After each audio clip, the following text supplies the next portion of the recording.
Hello guys, magandang hapon. Ito kami, pangsamantala, naghihintay kami ng nangingatong muna kami. Ano po kami, naghihintay po kami ng ilak. Wala pa, di pa kami makapasok. Ito po kami, nakatambay lang muna. Guys, ito na yung tropa.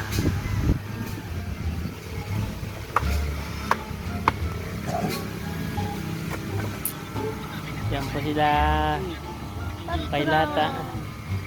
Yan po si Kuya. Gano po ng panggatong para magkapera po. Kung bebenta po nila. Ito po ang buhay sa bundok. Hirap ang buhay.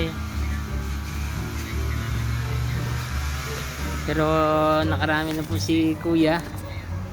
Ayun po. Pera na yan. Tiyaga lang para magkaroon ng pera. Ganyan po ang buhay dito sa baryo, sa mga bukid. Yan po. Tiyaga lang.